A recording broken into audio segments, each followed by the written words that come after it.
My name is Jennifer, and I currently live with my parents while working part-time. I'm 42 years old, and many people might wonder why I'm living at home and working part-time at this age. The reason dates back 6 years.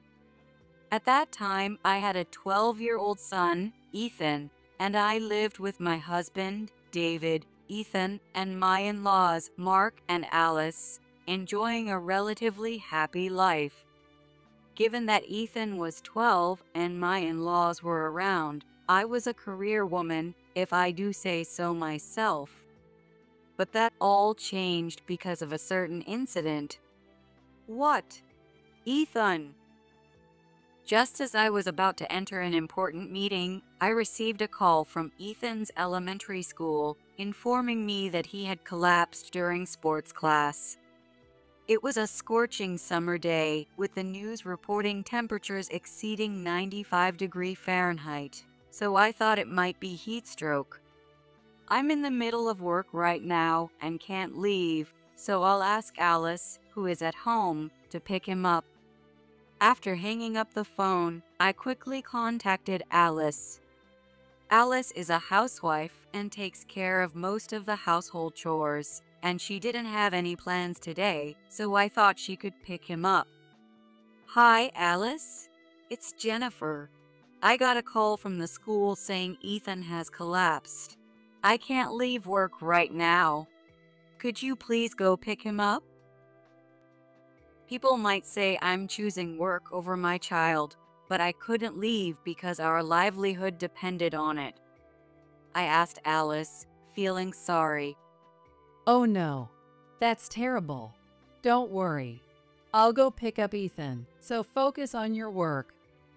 Alice understood that I needed to work, so she gladly took on the task.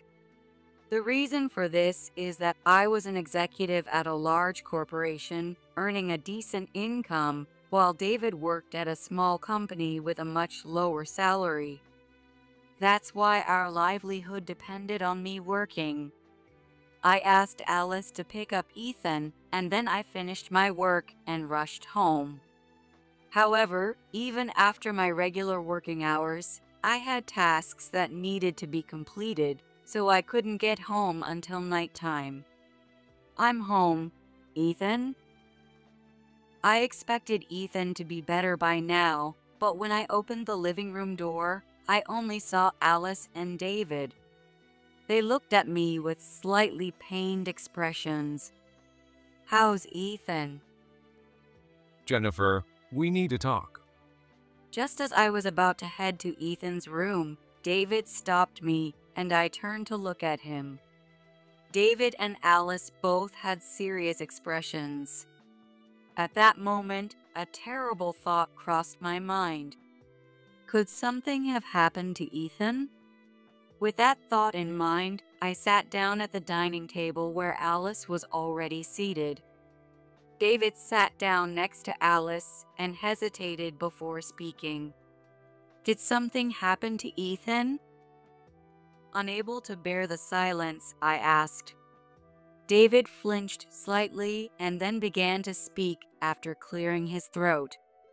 Actually, Ethan said he doesn't want to see you. What? I needed a moment to process his words. Ethan, who had been smiling at me this morning, suddenly didn't want to see me. I looked at Alice, but she avoided my gaze. He doesn't want to see me? Why would he say that? I don't know either. But it's best to keep some distance from Ethan for now. Jennifer, can you go back to your parents' house for a while? I was honestly shocked. I wondered if Ethan hated me or if I had done something wrong, and without questioning David's words, I took them at face value. Following David's suggestion, I packed a few days' worth of belongings and returned to my parents' house. According to David, Ethan didn't even want to talk to me, so I couldn't reach out to him and returned home without fully accepting the reality. My parents were concerned about Ethan and me and tried to contact Alice and David, but they were told that Ethan couldn't come to the phone, so they couldn't talk to him either. So what I initially thought would be a few days turned into a year without seeing Ethan. Then, one day, I received an unexpected call. Ethan has passed away. It was truly sudden. Because of that, I couldn't understand what David was saying, and my mind went completely blank. What are you saying now? Even though I knew David would never lie about something like that, I spoke to him, hoping it was just a joke. But David was silent on the other end of the phone, not responding. That silence made me realize he was telling the truth. From that day, Ethan collapsed. I would never see him again. When's the funeral? Are you coming? Of course. I'm his mom. The shock was immense. But there was no point in lamenting. I asked David for the date of Ethan's funeral, but he seemed hesitant to tell me. The thing is, Ethan said until the end that he didn't want to see you. He even asked that you not be called to his funeral. David spoke with difficulty after a few seconds of silence. Realizing how much Ethan had rejected me, I couldn't keep my composure and hung up the phone. David never called back, and though my parents tried to insist on my attending the funeral, they were refused, and everything was over 5 days after David informed me. From that point on, my life changed drastically. I became mentally ill and had to start seeing a doctor, and of course, my career that I had built up ended. Although I had to resign from my job, my employer expressed a desire for me to return anytime, which was my only consolation. 4 years after Ethan's passing, thanks to my parents' support, I managed to recover enough to leave my parents' house. I now work part-time at the company I previously worked for once a week as a step toward reintegrating into society. During this time, I haven't had any contact with David. Alice contacted me out of concern during the first 2 years. How have you been? But feeling that Alice had contributed to separating Ethan and me, I pushed her away. Because of you, I can't see Ethan. Don't ever contact me again. I think Alice understood something from my harsh words, spoken in a low voice. After that rejection, Alice stopped calling. She may have occasionally contacted my mom to check on my condition, but my mom refused, and for nearly 3 years, there has been no contact. At that time, I was deeply distressed and didn't want to talk to Alice, but now, having calmed down somewhat, I feel I could have a conversation if she called. Of course, I don't intend to call her, but I need to clarify things with David, so I know I'll have to contact him eventually. While I had been hesitating to make the call, the opportunity to talk came soon. It was after I finished my morning part-time job and came home. My mom was also at her part-time job, and my dad was at work, so no one was home. On days when I got home early, I usually did the housework, so I was cleaning the living room and bathroom when my phone rang on the table. Seeing Alice's name on the screen, I answered. "Hello?" A bit nervous about the unexpected call, I could hear Alice choking up on the other end. Hello, Jennifer. "Yes." Hearing Alice's unchanged voice for the first time in a long while, I responded. It's been a while. How are you? "I'm fine." What could she possibly want? After years of silence, I couldn't believe she was calling just to check on me. I felt a bit foolish for being on edge. I heard Ethan got into Harvard. You should let me see him. What? After a few seconds of silence, Alice suddenly said something that made no sense. Ethan got into Harvard? What was she talking about? Ethan had died before he even had the chance to take college entrance exams or properly experience childhood, and now Alice was saying he got into college. I began to wonder if Alice had lost her mind over the phone. If she didn't remember Ethan's death, I needed to remind her. Ethan died 5 years ago. Not being able to be with Ethan in his final moments was unbearable. It was all because of David and Alice. Thinking that made my chest tighten with pain, and anger started to well up inside me. So you really didn't know. David said he would explain everything to you. Alice sighed deeply at my reaction and whispered quietly, "What didn't I know?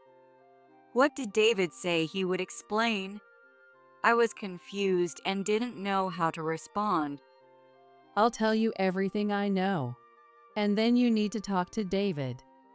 With that, Alice began to tell me the truth, going back to the day 6 years ago when Ethan collapsed. 6 years ago, when Ethan collapsed, David and Alice told me that Ethan didn't want to see me, but apparently he never said that. Alice had picked Ethan up, and David had come home first to check on him. After that, David told Alice that Ethan said he didn't want to see me, so it might be better if we didn't meet. Alice thought it was odd for Ethan to say such a thing, but accepted it because of David's insistence and didn't tell me anything. I should have gone to ask Ethan how he felt back then. Alice continued. When David told me to go back to my parents' house, Alice insisted that I should be called back immediately, but David opposed it. Jennifer is about to get a promotion with a potential overseas assignment. She's already stressed about Ethan. This is the best solution to not hold her back. David had made up a story about an overseas assignment. There was no overseas assignment. Yes, I found out that was a lie a bit later. Realizing David's lie, Alice insisted that I should return for Ethan's sake, but that's when she discovered the real situation. Apparently, David had been seeing another woman for some time and was planning to gradually introduce Ethan to her. Of course, hearing this made me furious. How could he do something so horrible? I raised my voice, accusing Alice. Alice wasn't defending David, but also couldn't bring herself to scold him. Moreover, when David told Ethan the truth, Ethan and the woman had already met, and David had told Ethan that I didn't want to see him and had abandoned him. That's awful. I tried to tell Ethan that you hadn't abandoned him, but he completely believed David and had grown attached to the woman.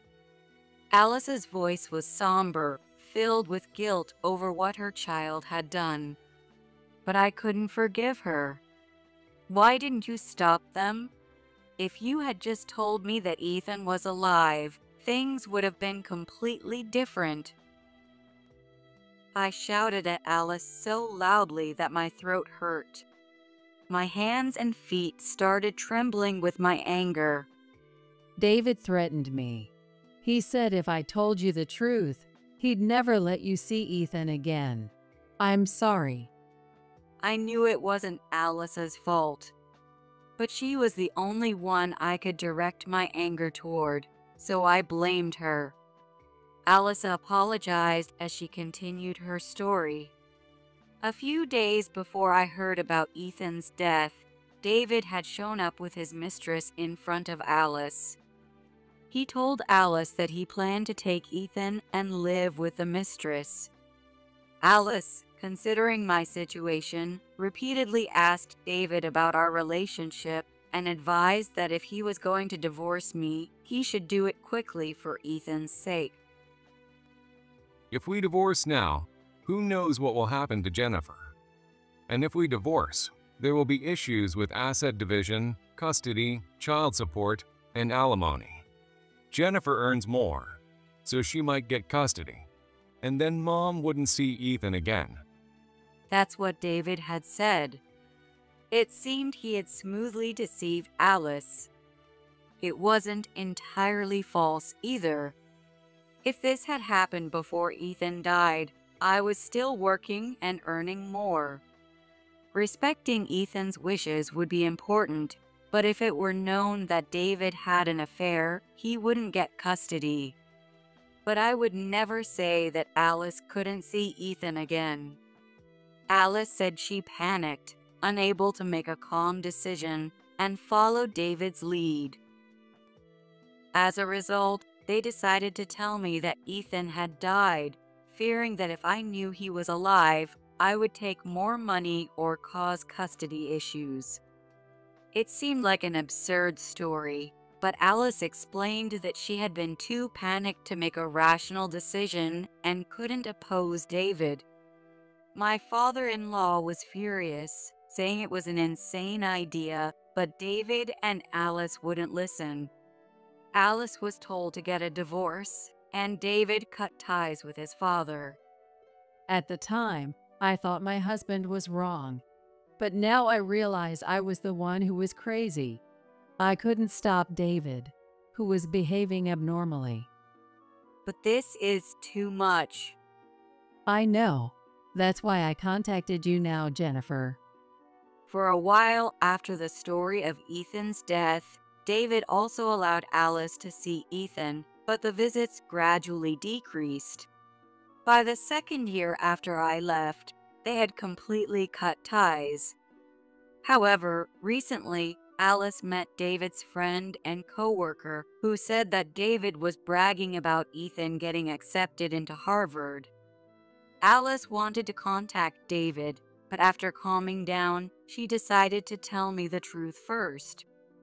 She had initially brought up Ethan to see if I was in on David's plan to keep Ethan away from her. I understand everything now. I'll talk to David first.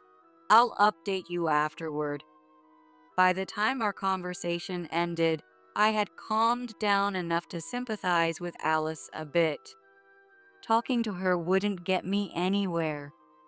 I needed to speak with David first.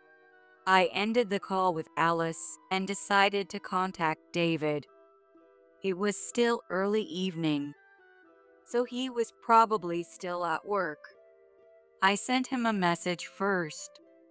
While waiting for a response, I handled some household chores and then told my mom everything Alice had said.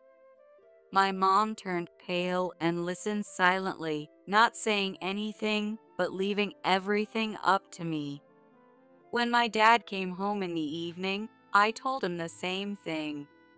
He turned red with anger and shouted that he wanted to bring David here immediately, but I explained that we needed to talk to David calmly now that we knew Ethan might be alive. He grudgingly agreed, though he still looked dissatisfied. That night, David called me. I took a deep breath before answering and heard his casual voice, unaware of anything. It's been a while. What's up? I need to talk about our future. Can we meet soon? David was silent for a moment before agreeing.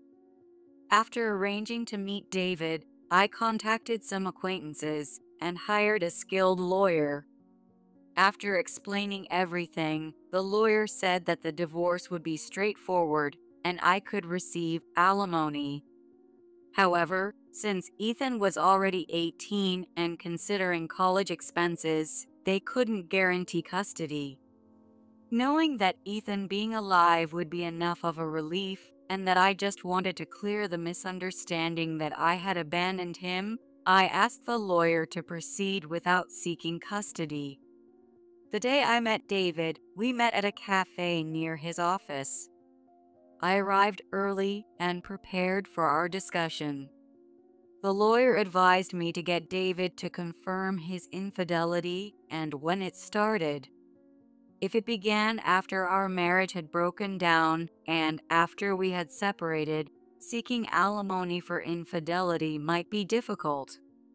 Therefore, I needed to skillfully guide David into revealing when the affair started. To gather evidence, I placed my phone face down on the table to record our conversation. Did you wait long? David arrived on time, looking a bit older than the last time I saw him. Well, it's only natural that we'd both change after 5 years. Not at all. I just got here. David seemed a bit relieved and sat down across from me. He loosened his tie and ordered a coffee from the waiter. So what's this about our future? I got a call from Alice the other day. David, expecting a discussion about our divorce, widened his eyes when I mentioned Alice. Then I heard him gulp audibly. Ethan got into Harvard, right? What are you talking about? Ethan died 5 years ago. Alice told me everything. Mom must be senile. She's been acting strange lately. I expected that response. I figured he would try to say Alice was crazy to keep the truth hidden, so I mentioned his friend Mike, who Alice had spoken to. Mike, right? Your friend and coworker. David's expression tightened. It seemed I was right. Alice met Mike the other day, and he said you were bragging about Ethan to everyone. So when I met him and heard the story, I was shocked. A few days before meeting David, I called Mike using the number already in my phone. We met in person, and I heard everything. He thought I divorced you and dumped Ethan on you. I didn't know that either. No, I mean, And it seems you've remarried. How did you manage to marry another woman without divorcing me first?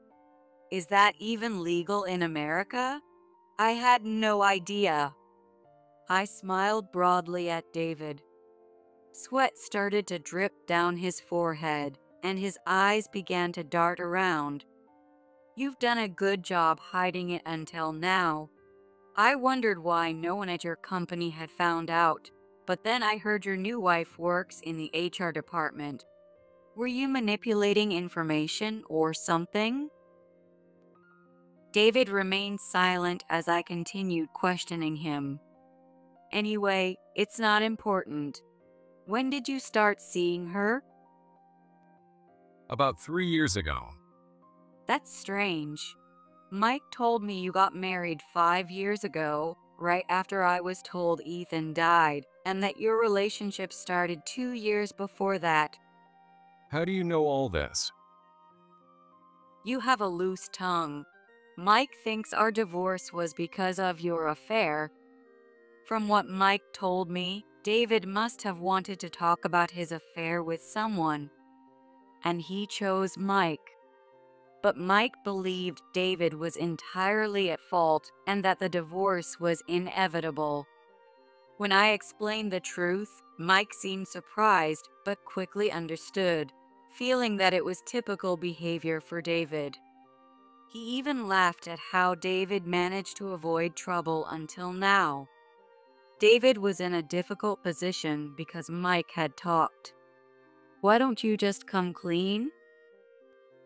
I sipped my iced coffee and smiled at David. He glanced at me and let out a big sigh. Being with a woman like you was suffocating and miserable.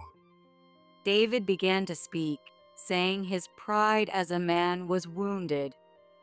He was hurt by the fact that I earned more, was good at my job, got along well with Alice, and managed parenting well. He found me too perfect. If I had any flaws, he could feel superior by compensating for them. When he lost confidence, he met his mistress, who was helpless and needed him, which made him feel cherished and protective. I was never perfect. It just seemed that way because Alice was there, and I could do my best because I had you and Ethan. This wasn't a lie. When I was struggling with whether to continue working, Alice and David encouraged me, saying they would all take care of Ethan. When I was down about my work, Alice and David comforted me. I couldn't count how many times they had saved me. But you've managed to survive without me, haven't you? She needs me. It was the kind of thing you hear often. The idea that a woman can't survive without a man's protection. What century is this? Women have always managed on their own. Seeing David's pained expression, I felt nothing. Then divorce should have been fine. Why go to such lengths? If we divorced, you'd get alimony, child support, custody, and everything. I couldn't pay all that, and I couldn't stand the thought of never seeing Ethan. Ridiculous. Then you shouldn't have had an affair, and pretending Ethan was dead without considering my feelings was wrong. David fell silent at my words. I took a deep breath and placed a paper in front of him. Ethan is an adult now. What happens next is up to him. But our relationship needs to be clarified immediately. Will you sign this? A divorce paper. David looked at the paper without surprise and muttered quietly, "I will be taking alimony." After a moment, David took a pen from his pocket and started signing the divorce papers. Just as he was about to finish, an unexpected person appeared before me. Mom. I looked towards the voice and saw Ethan, looking very different from when he was 12. I was stunned to see Ethan appear, never expecting him to show up. Ethan was also very surprised to see me there, likely not expecting me either. Why are you here? Ethan? I've wanted to see you. Seeing Ethan brought back memories of how much he had grown and all the pain I'd endured. Tears started flowing naturally from my eyes. I stood up and reached out to Ethan. However, Ethan swatted my hand away and glared at me sharply. What are you doing here now? You abandoned me. My heart skipped a beat at his expression and attitude. I didn't abandon you, Ethan. I never abandoned you. I wanted to shout this out loud. But causing a scene here would disturb the other customers, and if I told him everything, it might ruin the relationship between David and Ethan. Not that I cared about David, but considering Ethan's feelings, I couldn't say anything. Ethan, actually. Stop. There's no need to say it now. Just finish signing. Suppressing my urge to hug Ethan, I averted my eyes. David muttered a small "oh" and continued signing. Ethan glanced at the paper David was signing and looked surprised again. As soon as David finished signing, Ethan grabbed the paper. A divorce paper? Didn't you tell me you divorced Mom about 4 years ago? And that's why you married Emily? Holding the divorce paper, Ethan looked at David. Even Ethan thought we were divorced. I was thoroughly disgusted with David. We're not divorced. Ethan, we need to talk. I took the divorce paper from Ethan and put it in my bag. I picked up my phone from the table and looked closely at Ethan's profile before leaving. I've always wanted to see you. You've grown so much. Saying this, I left a $10 bill for my drink and exited the cafe. Tears started to flow again. I couldn't tell what kind of tears they were. Was it the joy of seeing Ethan again, or the sadness of being rejected by him? Maybe it was also the sadness of divorcing David. I didn't know what was causing my tears. I walked away from the cafe and sat down on a nearby bench, wiping away my tears. No matter how much I wiped, they kept coming, and soon I felt like I couldn't breathe. Mom, As I sat there trying to calm down, I saw Ethan running toward me, out of breath. He hurried over and stood before me. Dad told me everything. I'm sorry. I didn't know. I'm really sorry. Sweat poured down Ethan's forehead, mixed with tears and a sorrowful expression.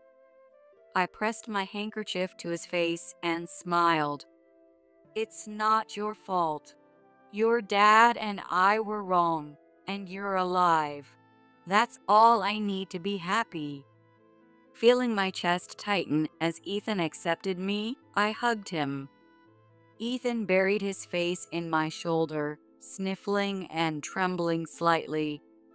Ethan said it was a coincidence. He saw me as he was just hanging out with friends and saw me at the cafe.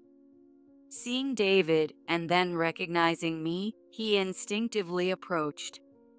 Whether it was divine intervention or pure coincidence, it turned out well.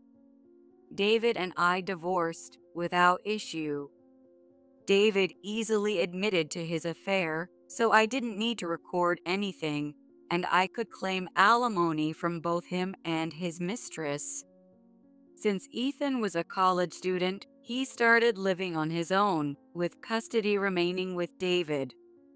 Now that he was away from David, he occasionally met with me and also saw Alice. David and his mistress were exposed at work and faced demotion, leading to their resignation. They moved far away, and though I've heard they live a decent life, I don't know the details. My previous employer rehired me full-time, so I returned to work completely. Though my position isn't as high as before due to my age and long absence, I'm grateful to be back and work hard every day.